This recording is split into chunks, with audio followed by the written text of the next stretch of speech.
Hello to everyone, welcome to రజితాస్కరం. So ఈ video మా ఇంట్లో అమ్మ వాళ్ళ ఇంటికి వచ్చానమాట. అమ్మ వాళ్ళ ఇంట్లో ఎప్పుడు ఈ పక్షి మాత్రం కంపల్సరీగా ఇంట్లో గూడు అయితే పెడుతుంది. ఎందుకంటే ఇంట్లో అన్ని చెట్లు ఉంటాయి, కొంచెం గ్రీనరీగా కొంచెం బాగుంటుంది అన్నమాట. సో ఇది వేరే చోట మళ్ళీ ఇంకో పక్షి వేరే చోట పెట్టింది ఇంట్లోనే. సో బయట అన్నీ కూడా ఇట్లా చెట్లు ఉంటాయి అన్నమాట. సో అయితే పర్టికులర్గా నేను ఎందుకు తీసానంటే వీడియో, ఇది ఈ పక్షి పిల్ల అనమాట. ఈ పక్షి పేరేందో నాకు తెలియదు, కానీ చాలాసార్లు ఇంట్లో అయితే గూడు పెట్టింది. సో ఇది పిల్ల పక్షి అయితే పాపం దాంతోపాటు ఉన్న వాటి సిబ్లింగ్స్, 2 సిబ్లింగ్స్ 3 పిల్లలు పెట్టి అయ్యేవి. 3 పిల్లల్లో 2 ఎగిరిపోయాయి, కానీ ఇది ఒక్కటి మాత్రం స్టక్ అయిపోయింది.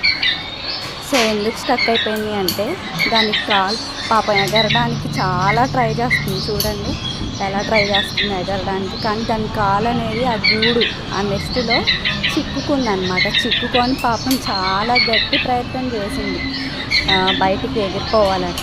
సో ఎంత ట్రై చేసినా కూడా పాపం అసలు దానివల్ల కాలేదు. ఇక అలా ప్రయత్నం చేస్తూ అరుస్తూ ఉంది. అది ఎంత ప్రయత్నం చేసిందో గట్టిగా ప్రయత్నం చేస్తూనే ఉంది కానీ దాని కాలు మాత్రం రావట్లేదు. సో ఎలా దీని కాలు బయటకు వచ్చింది ఏంటి అనేది నేను వీడియోలో షేర్ చేద్దాం అనుకుంటున్నాను. సో ఇలా సహాయం కోసం వాళ్ళ అమ్మా నాన్నల కోసం అరుస్తూనే ఉంది. మధ్య మధ్యలో అది ప్రయత్నం చేస్తూ ఉంది కాబట్టి దానికి కావాల్సిన స్ట్రెంత్ కోసం వాళ్ళ పేరెంట్స్ కూడా వచ్చి మధ్య మధ్యలో ఫుడ్ పెడుతూ ఉన్నారు. ఆ మధ్యలో ఈ క్లిప్పింగ్లో ఈ వీడియోలోనే వస్తుంది చూడండి. మధ్యలో వాళ్ళ అమ్మ వచ్చి దానికి ఫుడ్ ఫీడ్ చేస్తుంది. వాళ్ళ అమ్మ ఎక్కడో ఉండదండి, పిల్లల్ని ఇట్లా గూడులో ఉంచి అవి మాత్రం చుట్టుప్రక్కలే ఉంటూ ఉంటాయి గమనించుకుంటూ పిల్లల్ని. ఇది మా ఇంటి పక్కన అన్నమాట. వాళ్ళ ఇంటి మీద ఈ పిల్ల పక్షి వాళ్ళ అమ్మ కూర్చొని చూస్తూ ఉందన్నమాట. గమనించుకుంటూ ఉంటాయి, ఆ పక్కనే చుట్టుప్రక్కల్లోనే ఉండి గమనించుకుంటుంటాయి. అది వచ్చింది చూడండి వాళ్ళ అమ్మ అట్లా ఫ్యాన్ మీద వాలి వాళ్ళ పిల్ల పక్షి కోసం దానికి ఫుడ్ తీసుకొచ్చింది అనమాట. దాని కాలు పాపం స్టక్ అయిందని వాళ్ళ అమ్మకు కూడా తెలుసు. సో అది ఇప్పుడు ప్రయత్నం చేస్తుంది, కాలు తీయడానికి కూడా ట్రై చేస్తుంది. చూడండి వచ్చి ఫుడ్ ఫీడ్ చేసేసి దాని కాలు కూడా తీయడానికి ట్రై చేస్తుంది. అక్కడ చూస్తూ ఉండండి ఎలా ట్రై చేస్తుంది. అది చాలా గట్టిగా ప్రయత్నం చేస్తుంది ఎగరడానికి. పాపం అనిపించింది నాకైతే. అసలు అలా చూస్తున్నాను, దానికి ఫైనల్గా సహాయం ఎలా అయింది అనేది నేను చెప్తాను. కొంచెం చూస్తూ ఉండండి.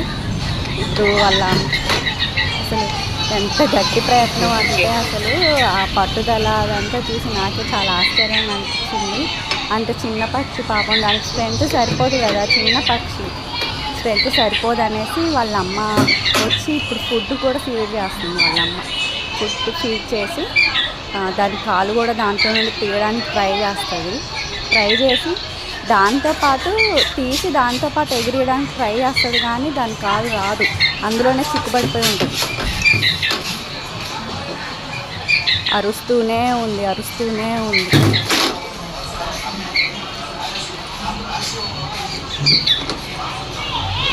వాటి 2 సిబ్లింగ్స్ కూడా ఎగిరిపోయాయి అన్నమాట. చక్కగా అసలు ఎంత ముద్దుగా ఉందో పాపం. నేనే ఎక్కి కాలు తీద్దాం అనుకున్నానులే, కానీ వాళ్ళ అమ్మ అక్కడక్కడే ఉంటుంది, ఆ ఫ్యాన్ దగ్గరే ఉంది అనేసి నేనేం సహాయం చేయలేదు. అలా చూస్తూ ఉన్నా వీడియో చూస్తూ. మా ఇంట్లో వాళ్ళకి కూడా చెప్పాను, పాపం ఆ పిల్ల పక్షి కాలు అందులో ఇరుక్కొని పోయింది, వచ్చింది వాళ్ళ అమ్మ. చూడండి ఫుడ్ ఫీడ్ చేస్తుంది. వాళ్ళ అమ్మ ఫుడ్ పెట్టేసి దాని కాలు కూడా తీయడానికి ట్రై చేస్తుంది. చూడండి దాని కాలు కూడా తీయడానికి ట్రై చేస్తుంది. ఫుడ్ నోట్లో పెట్టి దానికి పిల్ల పక్షికి స్ట్రెంత్ కోసం పాపం ఇంతసేపు ట్రై చేసి అలసిపోతుంది అనేసి వాళ్ళ అమ్మ ఫుడ్ తీసుకొచ్చి పెట్టి కాలు తీయడానికి కూడా ట్రై చేసి దాంతోపాటు తీసుకెళ్దాం అనుకుంది. వచ్చేస్తుంది అనుకుంది, కానీ రాలేదు. అది సడన్గా ఎగిరిపోతుంది చూడండి. దాంతోపాటు వచ్చేసింది అనుకున్నాను నేను, కానీ తీరా చూస్తే ఆ పిల్ల పక్షి అక్కడే ఉంది. పాపం ఇది అలా అలానే గుంజుకుంటుంది. ఫైనల్గా ఏం చేశారంటే నెక్స్ట్ డే మార్నింగ్ నాన్ననే మా ఫాదర్ దాన్ని కాలు చిక్కుపడిందని పాపం బాగా ప్రయత్నం చేసి అలసిపోయింది. ఆ కాలుని ఇంకా అందులో నుండి తీసి దాన్ని పైకి ఎగరేశారనమాట.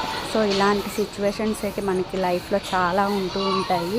ప్రయత్నం చేయాలి, ప్రయత్నం చేస్తూనే ఉండాలి. ఎవరో వచ్చి సహాయం చేస్తారు అని అనుకోకూడదు, ప్రయత్నం చేస్తూనే ఉండాలి. అప్పుడు మనకి రావాల్సిన సహాయం అనేది దేవుడు ఏదో ఒక రూపంలో మనకి పంపిస్తారు.